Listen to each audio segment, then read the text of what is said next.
Islam Jadi gitu. kayak gini, mungkin analoginya kita itu kan beberapa kali ganti presiden nih.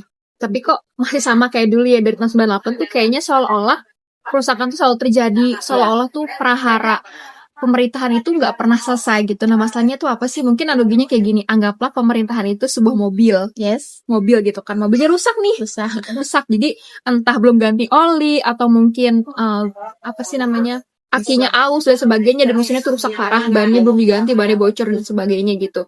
Terus ada drivernya nih, anggaplah driver itu presiden.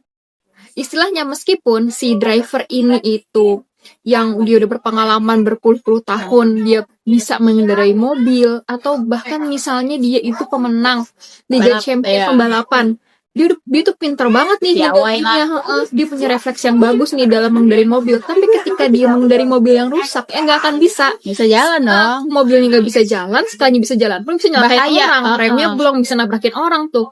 Nah itulah yang terjadi saat ini. Jadi meskipun drivernya diganti mau sama orang yang bagaimanapun juga, ya sama aja, karena yang harus diganti ya mobilnya, ya sistemnya yang diganti. Betul. Gitu, bukan orangnya, karena sama aja mau sampai kapanpun.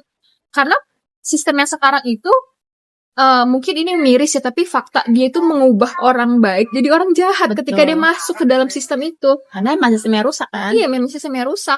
Dan kita kelirunya selalu berfokus sama ganti orang. Iya, nggak pernah ganti orang ini, nggak pernah ngelirik sistemnya. Iya. Gitu itu. Jadi emang pemandangan kita ditutupin tuh. Seolah-olah nih perubahan itu mengandalkan orangnya. Padahal satu paket misinya. Namanya orang ada pemimpinnya, pemimpin ada sistemnya. Ibaratnya gini, sopir ya ada kendaraannya, sopirnya doang nih dicariin yang piawai, tapi nggak paham kalau mobilnya bobrok gitu. Jadi ya itu analogi mudahnya sih gitu. Iya. Betul. Ketika mobil sudah bagus, maka kita juga cari driver yang bagus. Nah, iya itu kan gitu. Makanya kenapa pemimpin kita selama ini ya gitu-gitu aja ya, karena ya sama aja sebetulnya gitu. Iya, selama sistemnya masih sama, ya kan, nggak akan kita mengalami perubahan yang hakiki, ibaratnya kan begitu. Malah yang ada tadi mobilnya mogok, terus malah semua orang kudu bantu dorong, ya nggak sih? Betul. Semuanya capek, jadinya rakyatnya capek, pemerintahnya pun capek, aparatnya itu emang mereka nggak puyeng ya? Iya. Gimana nih ya terlilit utang luar negeri, kan pasti mikir apa nih yang harus jadi pendapatan lagi nih buat bayar bunga tiap tahun. Padahal Islam udah ngasih obat, ya. Ibaratnya sekarang tuh pemerintah lagi sakit dan perlu obat, tapi obatnya tetap minumnya tadi dosis diagnosa yang salah. Minum obat istilahnya dia sakit lambung tapi minum obat batuk gitu. Iya, nggak nyambung, nggak sembuh. Ya itu berarti obatnya itu apa? Ternyata ada di dekat kita lah sebagai muslim. Ya, setiap rumah punya tuh Al-Quran, itu dustur kita sebenarnya. Ya gitulah ya. Kalau kita mendalami Islam, luar biasa Islam itu. Nggak ada tandingannya gitu kan. Bahkan Islam itu Haifa kan dia bisa menyaingi ya dua imperium besar, Romawi Persia pada saat itu. Padahal Madinah kecil banget loh. Kan luar biasa sih perjuangan Nabi Muhammad itu. Nah hari ini kan Haifa ya 12 Rabiul Awal ya, betul, 1447 Hijriah. Nah balik lagi tuh spirit perjuangan Rasulullah sebagai uswah kita nih, katanya suri tauladan. Ayo jangan cuma sampai di akhlak Rasul doang, ya kan? Yang dicontoh. Tapi gimana Rasulullah tuh mengubah dunia loh. Iya, ngubah masyarakat jahiliyah jadi masyarakat Islami, mau tunduk tuh sama Islam gitu. Jadi jangan sampai momen-momen kelahiran Rasulullah itu cuma euforia, budaya aja, cuma memperingati kelahiran, cinta Rasul, tapi syariatnya diabaikan. Nah itu kan apa nggak nangis Rasulullah kan? Iya, apa nggak sedih melihat keadaan kita sekarang kan? Palestina masih begitu aja. Itu kan umat Rasulullah. Iya. Mungkin Rasulullah sayang banget sama mereka. Karena udah ngorbanin harta, jiwa, darah, harta mereka ya untuk jaga Baitul Maqdis. Kalau itu sedih.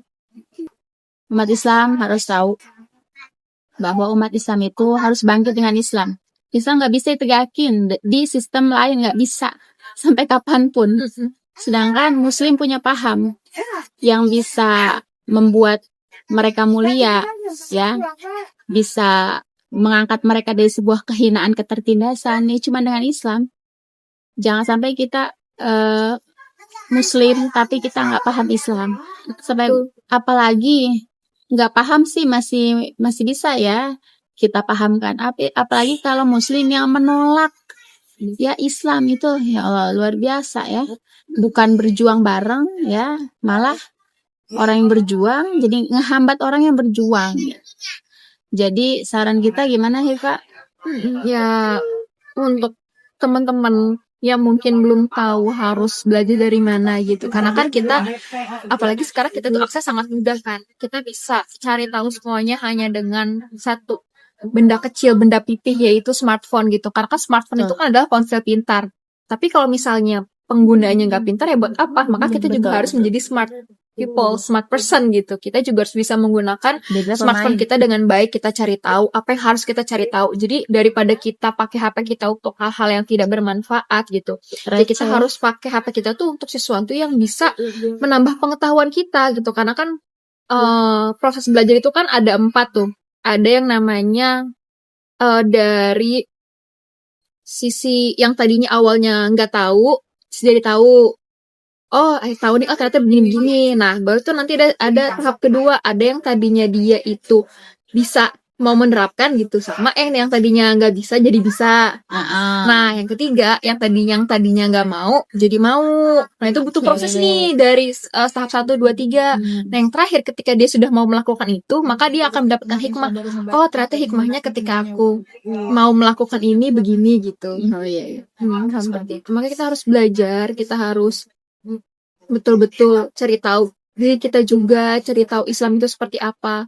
Jadi gimana kita mau cinta sama Nabi, cinta sama Allah kalau kita aja nggak kenal mereka gitu. Maka kita harus baca sirah, kita baca sejarah-sejarahnya gitu, bahwa Islam itu pernah berjaya, bahwa Islam itu pernah ada di masa keemasan, dan Islam itu sangat adil gitu dalam mengatur kehidupan kita gitu. Karena sistem Islam adalah sistem yang paripurna. Masya Allah ya. Kalau udah kayak gitu teman-teman, udah paham, udah tahu, maka kita akan memperjuangkannya. Ya, semangat berjuang teman-teman. Barakallahu fiikum. Assalamualaikum.